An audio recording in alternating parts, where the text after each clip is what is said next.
Hello everybody and welcome back to Manifest with Finesse on YouTube. My name is Manifesting Gaia. That is my Twitter, TikTok, podcast, and Instagram. All the links are down below, and my affirmations list and audio rampage emails down below, and my master manifestation workshop where you can learn to manifest fast, quickly, overnight using programs, audios, ebooks, and workshops is linked in the description as well with a 30-day bootcamp. And today we're going to talk about how to keep persisting when things look bad. Quotes for bad because everything is just your perception. The way you perceive things is going to be based on how you view yourself, which is your self-concept, right? So if you view yourself as someone who cannot manifest this thing, then a majority of things, even if they're good, you're going to perceive as bad.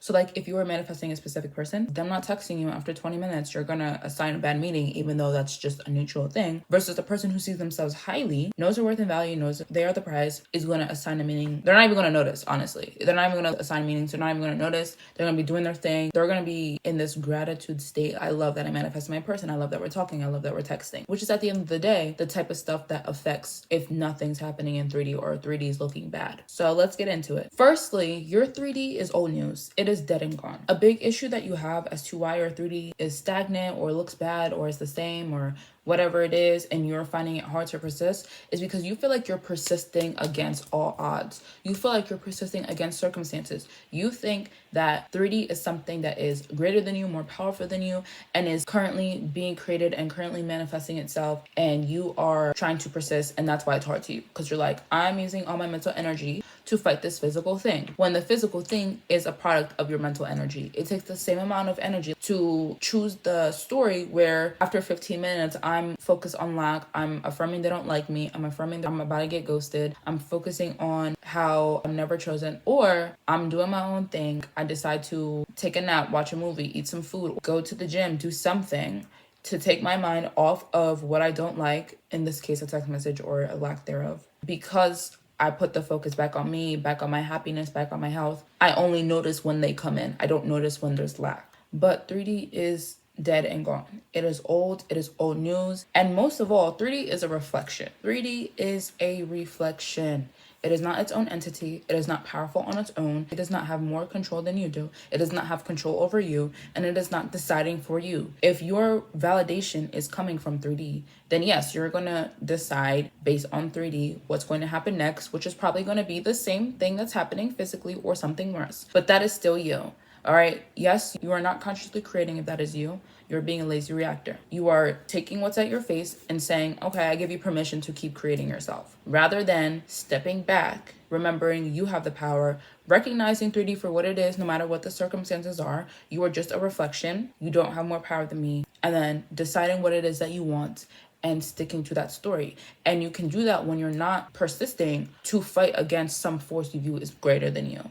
You're persisting to convince yourself, to change the 3D in your mind, to change what you think is going to happen, what you think is, and what you think has happened. And if you think the past does affect your current, which it does not, you need to persist something else in your mind other than that. And then a big thing with 3D is reaction. When I say reacting, I mean things that reinforce. So not emotions, not feeling sad about it, not feeling angry about it, more like going out of your way to coerce it, to force it, sending the SP the paragraphs, constantly logging into the bank, constantly stepping on the scale. Because when you do that, especially from a low self-concept place, you're just going to reinforce what you see, and you're going to be more discouraged. And then that's when people are like, well, I can't persist because I just checked 3D and he did this. Well, who told you to do that? Number two, again, because your validation is coming from the 3D. 3D validates your validation. So if you keep saying, I can't because he did this, well, he's going to continue to do that. This is where I bring in self-conception. Number one is regulating your nervous system when you feel triggered by 3D. Most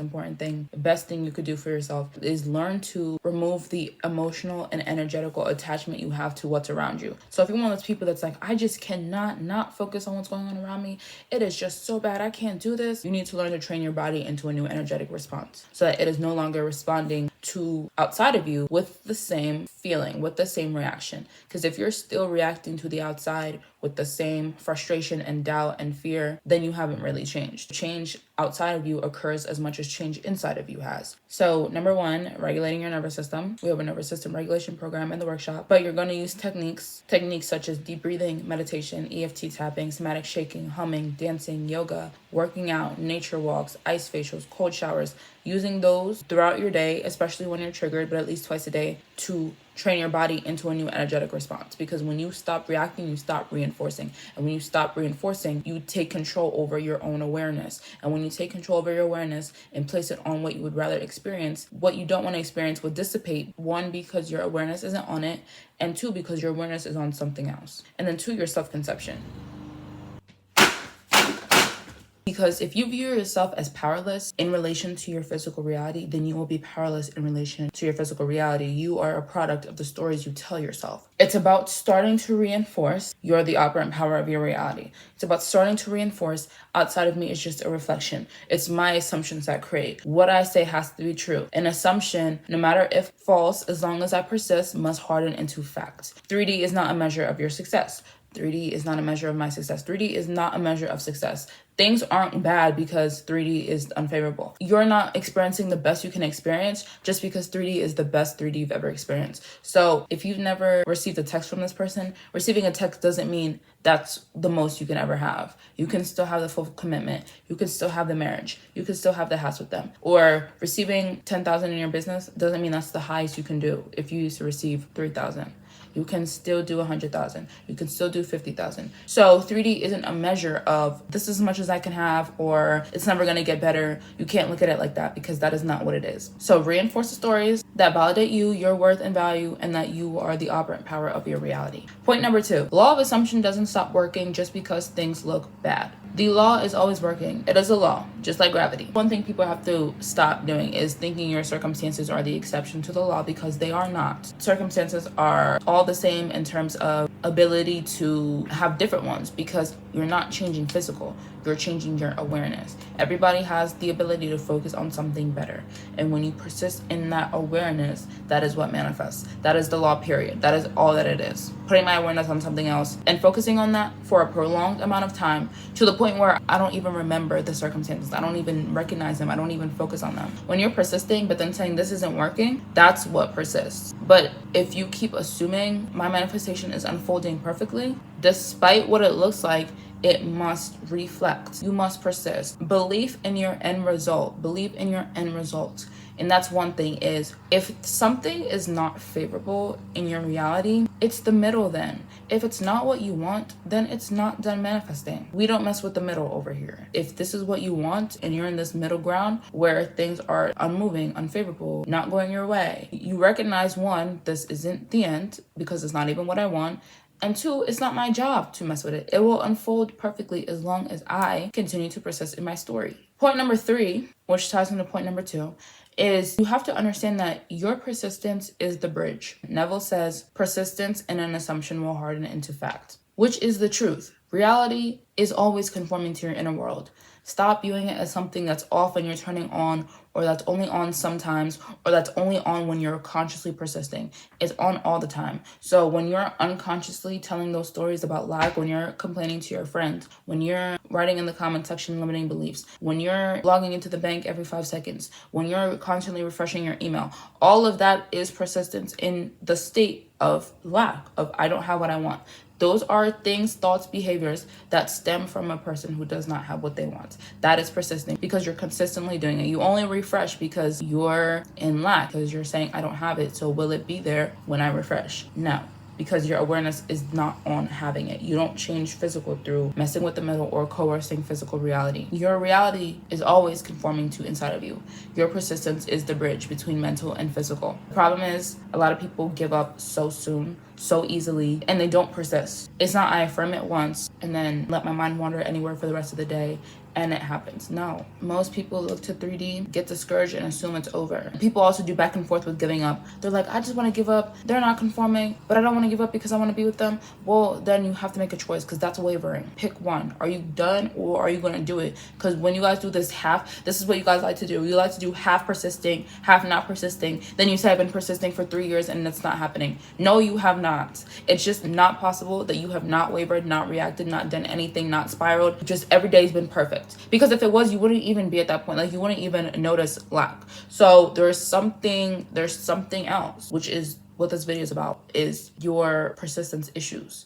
3D. And when people get to this point, this is what I say. Because people love to be like, well, if you can manifest anything, why don't people have this, and that? And then they actually do it. And then they get to these issues. And I'm like, this is the work. This is what determines who gets what they want and who doesn't. The people who can keep going, who wake up every day and push through, who assign new meanings to 3D, assign new meanings to the past, assign new meanings to themselves, tell themselves the new stories, regulate their nervous system. Those are the people who get what they want because they show up consistently, they're persistent, they have discipline, and they have resilience. I always say those 4 things. If you can have those 4 things, you can have anything. Consistency, the ability to do it over and over all the time. Persistence, the ability to do it over and over and to push through despite opposition. Discipline, the ability to show up to even do it. And resilience, never giving up. Never giving up. So do it over and over, pushing through no matter how hard it is, showing up and not giving up. If you have all 4 of those things, there's not a thing in the world you cannot have. So your goal is to get better at those things. You keep making it about outside of you. You keep making it about the thing. The thing is waiting for you to become the person. It's waiting for you to be better. You're not chasing it. It's not moving away from you. You're so far away from yourself. You're so far away from the version who has it. That's why it seems far away from you. Because it doesn't make sense to the version of you who is focused on bad and lack. Like, how could you have something when you're not even focused on it? Or when you're reaffirming the bad stuff? Or when you're reaffirming lack? And then lastly, this is what to do if 3D is just overwhelming you. It's irritating, you're reacting, you can't persist, blah, blah, blah, blah. First of all, you can persist because you're persisting in that story. But when things feel tough for you, go back within. That should always, always be your safe space. And I always tell this to people. Like, okay, physical reality is what it is because you were persisting in a specific story for a long time. But you don't have to reaffirm that story anymore. You reaffirmed it so much that it showed up. And it's there. It's there. It's dead and gone, but it's there, okay? I'm not saying to like gaslight yourself. It is there. But again, when you understand that it's not something that is actively being created, and number 2, you understand, okay, it's there, but it doesn't have to be there in both ways. It doesn't have to be there physically and mentally. You can control the mental. And to control the physical, you control the mental anyway. Your mind should be the happiest place to be. Use inner conversations, use affirmations, scripting, sats, affirmation tapes, rampages, whatever works for you. And say to yourself, I already have it. I'm the operant power. Nothing outside of me can stop this. Neville Goddard himself couldn't stop my desires from being mine. Period. And you don't argue with 3D. You already won. You won. You won. You won. Like 3D. There's no competition here. You already won. You already have them. You already have the money. You already have the job. You already have the weight loss. You already have the clear skin. You won. You are literally just bridging the gap. If you were in this reality where you had what you want, how would you think about yourself? How would you feel about yourself? You'd be confident. You would feel chosen, loved, rich, wealthy, happy, accepting of your appearance, of your new job, of your new salary, of your new financial circumstances, of your plane tickets to go to your dream destination. You would think of yourself as a master manifester, as someone who has it all, as somebody who's magnetic. So you're just bridging the gap between this current mindset version of you and the version of you who thinks like that, who feels like that, who behaves like that. What perceptions do they attach to the world around them? Not, I can't have what I want, because they already have what they want because they know they're a master manifester. They're looking at it as, I already won. This is not permanent. It's a reflection. This circumstance is going to leave as quickly as it came. If you're in the middle of a tough circumstance, I want you to take a deep breath. I want you to remember, this too shall pass. Your desire is already done. This is not about getting the desire. It's already existing. The version exists inside of them. The money is already made. You're not making the money with your mind. It's already there. Your weight loss, your body is already alive and active. Your metabolism is working fine. It's just about you persisting in the assumption that it is already yours. And that's it. You know what? Why don't we actually take this time, instead of complaining in the comments, why don't you just write your new story? So if you are manifesting a new job, oh my God, listen everybody. I love that I'm working at the 6-figure job. I work like 4 hours a week and I make $100,000 a year, a month, a week. And it's so amazing. And that's it. That's how you start though. That's how you start. You start putting your awareness on it. Even if it feels fake, even if it feels like a lie, it's not about making it feel real. It's about just even your brain getting used to it. It feels like a lie because your brain's not used to it. You're telling something you've never told yourself before. So your brain's not going to be like, oh my God, yes, dude. You're telling me the opposite of what I believe, but yes, no. This is why you need persistence, so you can get in there. This is all I have for you guys today. Love you guys so much. Hope you guys enjoyed. If you did, please like, comment, and subscribe. Remember, you can have anything you want in this universe. Nothing's too big, small, wide, or expensive. I believe in you. You should believe in you. And I'll talk to you in my next video. Bye.